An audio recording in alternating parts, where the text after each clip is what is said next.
Long before cities, before kings, before writing, before history even had a name, humans lived in a world that was wild, dangerous, and unforgiving. This was the age of survival. Every single sunrise was a question mark. Every sunset was a small, hard-won victory. Early humans didn't wake up in houses. There were no walls, no roofs, no locked doors to keep the world out. The earth itself was their home. They slept in the mouths of caves, under jutting rock shelters, or beneath the branches of trees, listening to the sounds of the night, the howl of the wind, the snap of a distant branch, the far-off roar of something massive. Darkness was not peaceful.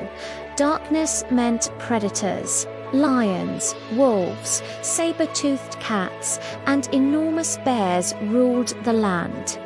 And in this world, humans were not the strongest, but they weren't the fastest.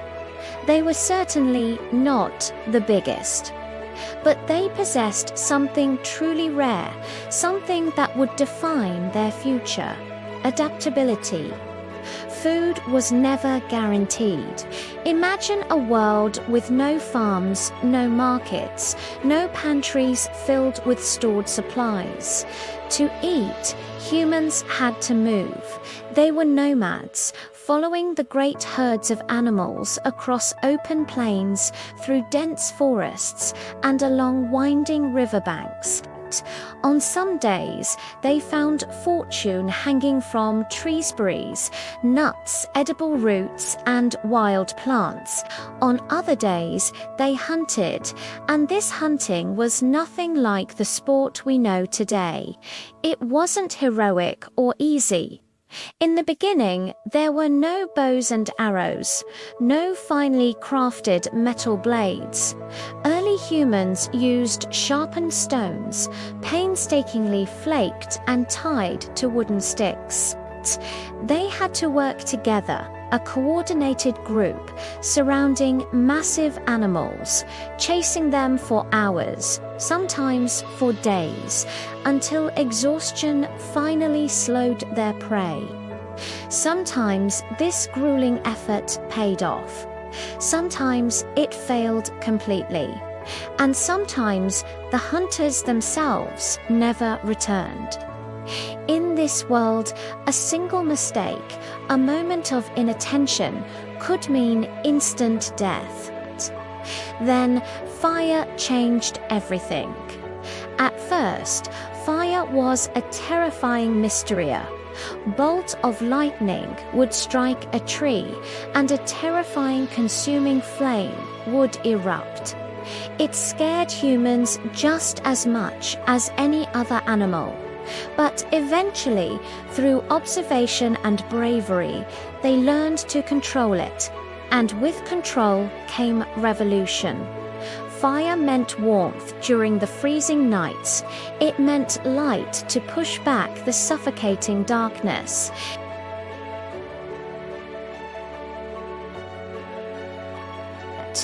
And perhaps most importantly, it meant cooked food.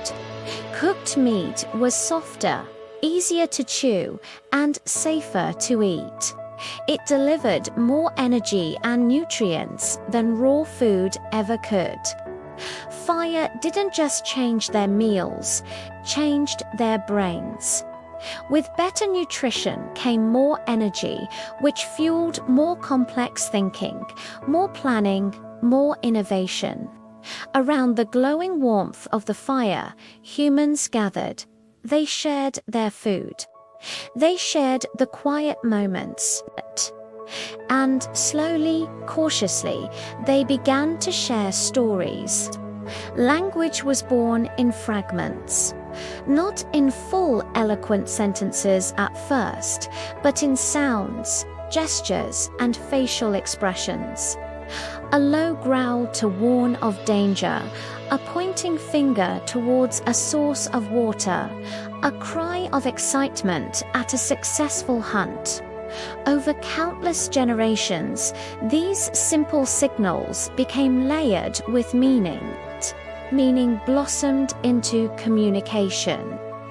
Communication forged cooperation, and cooperation was the very bedrock of their survival. No one survived alone in this world. Children depended entirely on the adults of the group.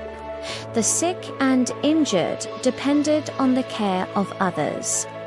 Even the elders, who were slower and physically weaker, were vital. They were the living libraries, carrying the collective knowledge where to find water in a dry season, which plants could soothe a wound, which seasons brought the greatest dangers. Their clothing was simple but essential. Animal skins, carefully scraped and prepared, were wrapped around their bodies to protect them from the biting cold, the scorching sun, and thorny brush.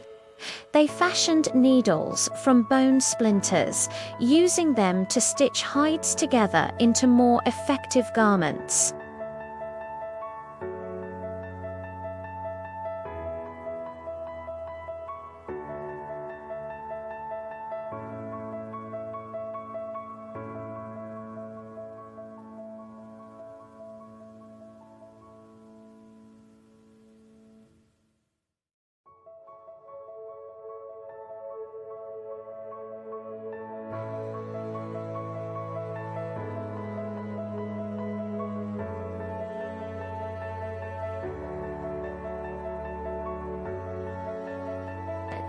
And humans adapted, they migrated, spreading out of Africa, crossing entire continents, always following the promise of food and a better chance at life. They crossed blistering deserts, climbed towering mountains, and eventually, incredibly, reached every corner of the earth. Fear was a constant companion, an ever-present hum in the background of their lives. But so was curiosity.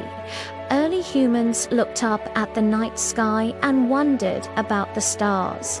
They watched the moon wax and wane.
Using simple pigments from charcoal, ochre, and crushed minerals, they painted stunning images of animals, bison, horses, mammoths. They left behind the outlines of their own hands, a personal signature from a forgotten time.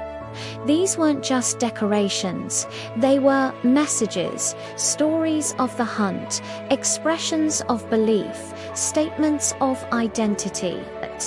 They were undeniable proof that early humans didn't just survive, they felt, they thought, and they expressed. Over thousands thousands upon thousands of years, their tools slowly improved.